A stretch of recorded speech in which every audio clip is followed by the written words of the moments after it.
কৰ্তব্যক অৱহেলা কৰি টাছ খেলাত ব্যস্ত একাংশ বনকৰ্মী বন বিভাগৰ কাটিগড়া কালাইন ৰেঞ্জ কাৰ্যালয়ত এই ঘটনাটো সংঘটিত হৈছে। ইতিমধ্যে কালাইন ৰেঞ্জ অফিচ যোৱা কেইমাহমানৰ পৰা বাতৰিৰ শিৰোনামত আছে। বাতৰিৰ শিৰোনাম দখল কৰা দেখিবলৈ পোৱা গৈছে। কেমেৰা দেখি পলাই পত্ৰং দিছে সেই স্থানৰ পৰা। সোমবাৰে দুপৰীয়া এই বিৰল দৃশ্যটো দেখিবলৈ পোৱা গ'ল। বন বিভাগৰ একাংশ কৰ্মচাৰীয়ে সেই দিনটোত এনেদৰে টাছ খেলাত ব্যস্ত হৈ আছিল আৰু এজন কাঠচোৰে তেওঁলোকৰ বাবে সুস্বাদু খাদ্য প্ৰস্তুত কৰি লৈ আহিছে। সাংবাদিকক দেখি সেই বনকৰ্মীসকল পলাবলৈ ধৰিলে। ৰেঞ্জ অফিচাৰৰ ছুটিৰ সুবিধা লৈ টাছ খেলাত ব্যস্ত হৈ পৰিছে বনকৰ্মী।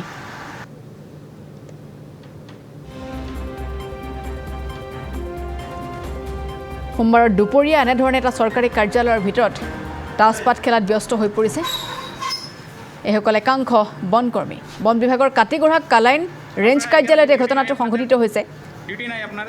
আৰু ইতিমধ্যে কালাইনৰ এই ৰেঞ্জ অফিচটো যোৱা কেইমাহমানৰ পৰাই বাতৰিৰ শিৰোনামত আছে।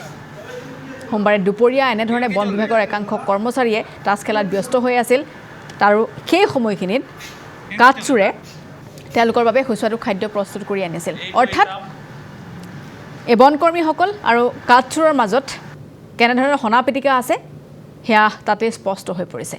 সুস্বাদু খাদ্য লৈ আহিছিল কাঠচোৰে আৰু বনকৰ্মীসকলে এইদৰে টাছ খেলত ব্যস্ত হৈ আছিল। আৰু হঠাৎ যেতিয়া সাংবাদিক সেই স্থানত উপস্থিত হ'ল তেতিয়া বনকৰ্মীসকলে এনেধৰণে পলাবলৈ ধৰে। সকলোৱে চাৰ্ট খুলি আছিল, দেখিবলৈ পাইছে আপোনালোকে। সাজ পোছাকতো নাছিল।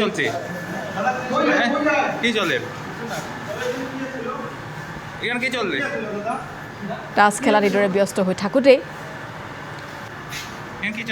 সাংবাদিক প্ৰৱেশ কৰিছিল আৰু যিগৰাকী অফিচাৰ অৰ্থাৎ ৰেঞ্জ অফিচাৰগৰাকী ছুটিত আছে আৰু তাৰে সুবিধা গ্ৰহণ কৰিছে এইসকল বনকৰ্মীয়ে।